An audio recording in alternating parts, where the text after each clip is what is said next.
মুক্তিযুদ্ধ আমরা চোখে দেখিনি, কিন্তু মুক্তিযুদ্ধ এবং স্বাধীনতার কথা সব সময় আমরা মা বাবা বা নানা নানি দাদা দাদির কাছে শুনে এসেছি। তো এবার মনে হচ্ছিল যে 2024 সালে আরও একটা মুক্তিযুদ্ধ হবে বা হতে যাচ্ছে। তো সেটা ভেবেই সবসময় আল্লাহর কাছে দোয়া করেছি। তো যাক, আলহামদুলিল্লাহ, অবশেষে শান্তি ফিরে এসেছে। আসসালামু আলাইকুম, কেমন আছেন আপনারা সবাই? আশা করছি যে যেখান থেকে বসে আমার আজকের এই ব্লগটি দেখছেন সবাই অনেক ভালো আছেন। আলহামদুলিল্লাহ, আমরা আল্লাহর রহমতে ভালো আছি। তো এই ভিডিওটা কিন্তু অনেক দিন আগে করার, তো আপনাদের সঙ্গে শেয়ার করব বলে আর কি আসলে শেয়ার করতে পারছিলাম না। দেশের যে পরিস্থিতি ছিল, আসলে ওই পরিস্থিতিতে মনটা একদমই ভালো ছিল না। ইচ্ছেই হয়নি যে মোবাইলটা নিয়ে একটু ভিডিও করি বা আপনাদের সঙ্গে একটু শেয়ার করি। তো এই তো আজকে যে কোত্থেকে শুরু করব আর কোথায় গিয়ে শেষ করব সেটাই বুঝতে পারছি না। তো এখানে এই তো বাচ্চাদের জন্য কিছু বাজার করে নিয়ে এসেছিল আপনাদের ভাইয়া। তো সেগুলো গুছিয়ে নিয়েছি, আর এখানে আমি একটু ফ্রুটস কেটে নিয়েছি। নাস্তা করার পর এখানে আমি কিছু ফ্রুটস খাচ্ছি আর কি। আমার কাছে আমটা অনেক বেশি ভালো লাগে, সেই সঙ্গে একটু ড্রাগনও কেটে নিয়েছি।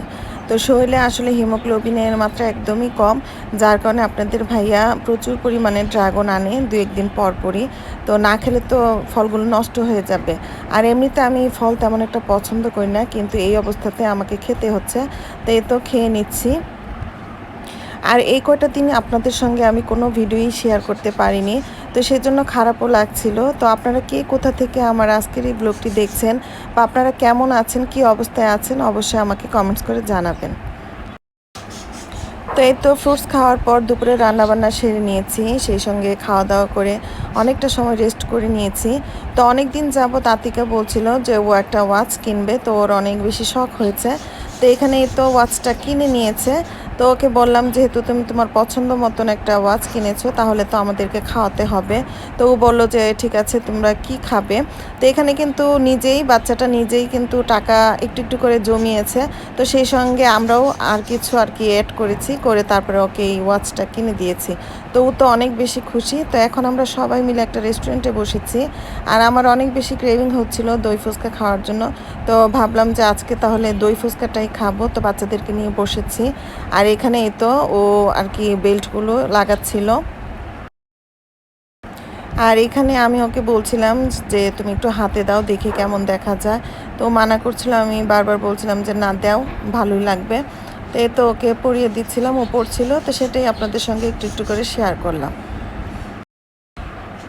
আর সেই সঙ্গে আমরা অর্ডার করে দিয়েছি দই ফুচকা।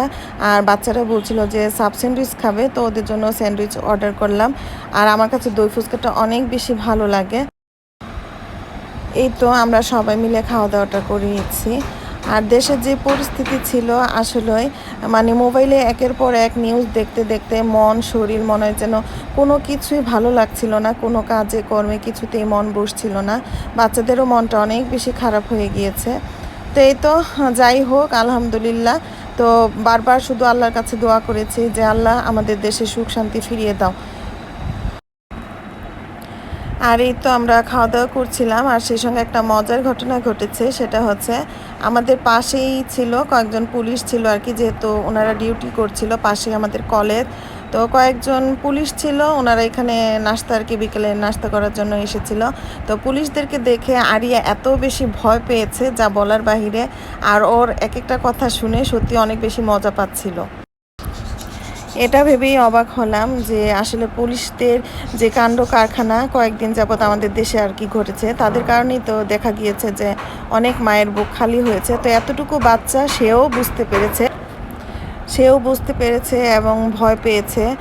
তো যার কারণে আসলে পুলিশদেরকে দেখে এত বেশি ভয় পাচ্ছিল। আরও সেই সঙ্গে বলছিল যে আমাদেরকে গুলি করবে কি না, মানে অনেক কিছু আর কি প্রশ্ন করছিল। তা আমরা বসে বসে হাসছিলাম, সেই সঙ্গে ওকে বোঝাচ্ছিলাম আর কি। তো এই তো অনেকদিন পর আসলে বাহিরে একটু বের হলে কিন্তু ভালো লাগে। ঘরে থাকতে থাকতে মাঝে মাঝে মনে হয় যেন দমটা বন্ধ হয়ে আসে।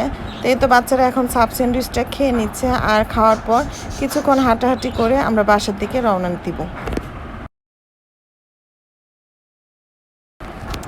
আর এইদিকে বাসায় আপনাদের ভাইয়া আম নিয়ে এসেছে, সেই সঙ্গে এতগুলো ড্রাগন নিয়ে এসেছে। তা আমি বকাই দিচ্ছিলাম।